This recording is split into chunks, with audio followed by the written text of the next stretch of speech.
पड़े थे। तो ये डेटा है कि लोकसभा चुनाव में कब कब कितनी कितनी वोटिंग हुई। 19 का चुनावी शेड्यूल क्या रहा था वो आपको बता देते हैं, क्योंकि वो जानना बहुत महत्वपूर्ण हो जाता है। आज प्रेस कॉन्फ्रेंस होनी है 3 बजे। तो 2019 में चौथे, पांचवें, छठे और सातवें चरण में मतदान हुआ था 2019 में मध्य प्रदेश में।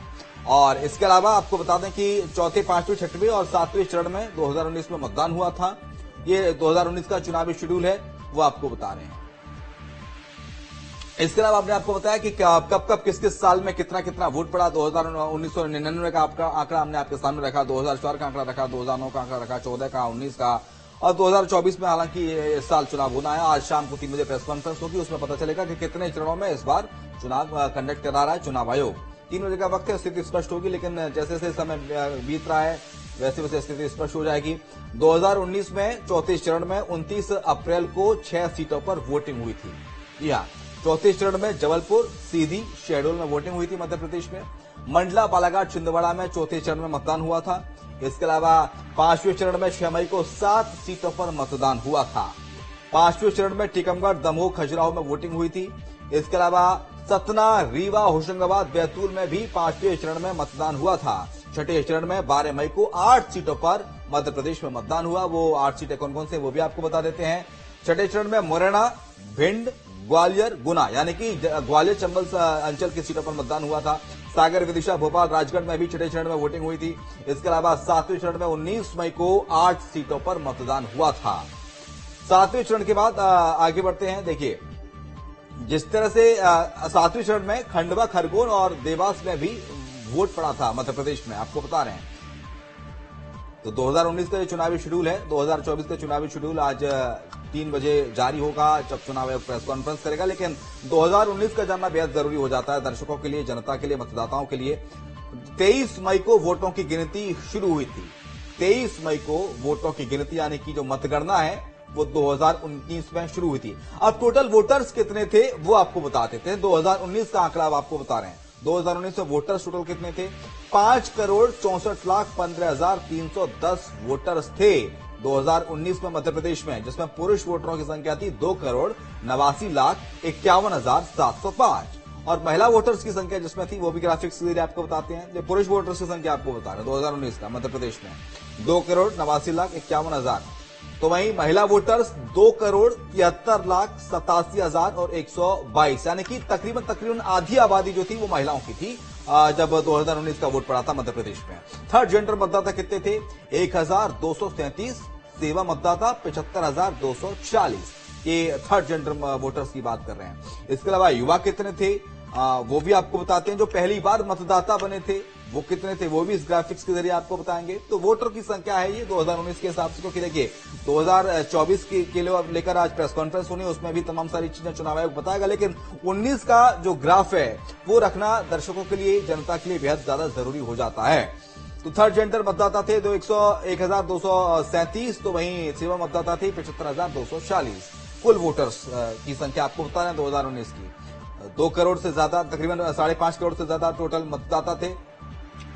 और चलिए हमारे साथ हमारे सहयोगी इस वक्त अतुल जुड़ गए राजधानी भोपाल से। अतुल का रुख कर लेते हैं। अतुल, देखिए आज 3 बजे चुनाव आयोग प्रेस कॉन्फ्रेंस करेगा, काउंटडाउन शुरू हो गया है चुनाव तारीखों के ऐलान का। लेकिन हमने दर्शकों को बताया कि 2019 में क्या स्थिति थी, कितने चरणों में चुनाव हुआ था, किस चरण में लोकसभा सीट पर मतदान हुआ, कितने वोटर्स थे। इस साल हालांकि स्थिति क्या देखने को मिल सकती है, क्योंकि 3 बजे जब चुनाव आयोग प्रेस कॉन्फ्रेंस करेगा तो स्थिति स्पष्ट होनी शुरू हो जाएगी। देखिए बिल्कुल शिवम, जिस तरीके से निर्वाचन आयोग ने अपनी तैयारियां तो पूरी कर ली है और करीब 3 बजे के लगभग तारीखों का भी ऐलान हो जाएगा और ये भी स्थिति स्पष्ट हो जाएगी कि आखिर मध्य प्रदेश में कितने चरणों के अंदर चुनाव होने हैं। देखिए पिछली बार 3 चरणों में करीब मध्य प्रदेश के अंदर चुनाव हुए थे और वोटर्स की हालांकि पिछली बार की संख्या अलग थी, इस बार थोड़ा सा इजाफा जरूर हुआ है। 2023 विधानसभा चुनाव के आंकड़ों के हिसाब से, जो निर्वाचन के आंकड़े थे, अगर उसके हिसाब से मैं जिक्र करूं तो लगभग 6.25 करोड़ के करीब मतदाता मतदाता इस समय मध्य प्रदेश के अंदर होंगे। लेकिन इससे ज्यादा क्योंकि लगातार नाम ऐड होते रहते हैं मतदाताओं के, युवा मतदाताओं के, तो कुछ नाम जरूर इसके अंदर ऐड हुए होंगे। जो अपडेट है वो आज दोपहर में सबके सामने आ जाएगा। देखिए उसमें, लेकिन अगर हम देखें तो करीब पुरुष मतदाताओं की संख्या ज्यादा थी, महिला मतदाताओं से 2.5 करोड़ से ज्यादा जो है पुरुष मतदाताओं की संख्या थी और लगभग 2.25 करोड़ के लगभग महिला मतदाताओं की संख्या थी। देखिए अगर हम देखें मध्य प्रदेश के अंदर बूथ की अगर स्थिति अगर हम देखें तो बूथ के हिसाब से लगभग 64,000 से ज्यादा पोलिंग बूथ है जिसमें मतदान होने हैं। और इसमें अगर हम देखें तो भिंड, मुरैना साइड, ग्वालियर अंचल साइड के जो बूथ होते हैं उसमें कई ऐसे ग्रामीण अंचल है जहाँ पे उसको संवेदनशील बूथ के श्रेणी में रखा जाता है, वहां पे अतिरिक्त तरीके से वहां पे निगरानी रखी जाती है। देखिए लेकिन निर्वाचन लगभग 64,000 जो बूथ है उससे ज्यादा जो बूथ है उसके ऊपर कैमरेस के निगरानी रखती है। वहां पे तमाम जो नोडल अधिकारी है उसको नियुक्त कर दिया जाता है और सुरक्षा की दृष्टि से तमाम जो पोलिंग बूथ है उनको पहले ही पुलिस बल के साथ अन्य जो फोर्स है उनको वहां पे तैनात कर दिया जाता है। अब बात अगर हम करें, देखिए जिस तरीके से क्योंकि गर्मी का सीजन रहेगा और ये कोशिश निर्वाचन की तरफ से रहेगी कि एक पोलिंग के ऊपर लगभग 1500 से ज्यादा मतदाता जो ना रहे और लंबी जो लाइन है उसका थोड़ा सा वहां पे व्यवस्थित कर दी जाए ताकि गर्मी की स्थिति में आम मतदाता है उनको परेशानी ना हो। और खासतौर पर गर्मी में जो वोटिंग परसेंट है वो थोड़ा सा कम होने की स्थिति बनी रहती है, तो उसको किस तरीके से बढ़ाया जाए इस पे भी कहीं ना कहीं खासा फोकस निर्वाचन आयोग कर रहेगा।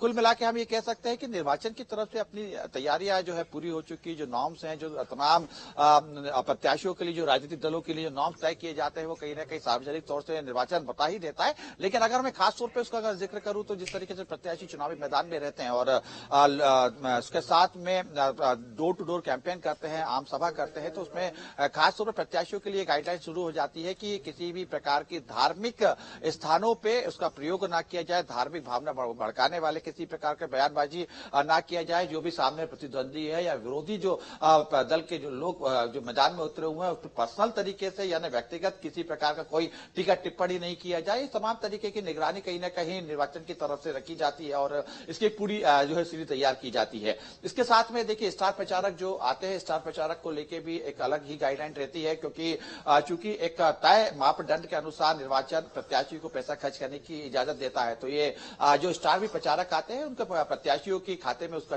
जो है जोड़ दिया जाता है। इसके साथ में निर्वाचन ये भी तय करता है, इस पे भी निगरानी खासा फोकस रहता है कि प्रत्याशी कितने पैसे कहां पे खर्च कर रहा है और उसका जो पाई का जो हिसाब है वो निर्वाचन आयोग को प्रत्याशी को देना पड़ता है। खासतौर पर देखिए अगर मैं बात करूं तो जिस तरीके से तमाम कार्यकर्ताओं को चुनावी मैदान में उतारा जाता है, प्रत्याशी अपने प्रचार के लिए कार्यकर्ताओं का उपयोग करते हैं, तो उनको चाय कितने रुपए की पिलाई गई इसका हिसाब किताब रहेगा, दिन भर में खाना क्या रहता है, टेंट, पानी, तमाम जो चीजें कहीं ना कहीं हिसाब किताब निर्वाचन को देना पड़ता है।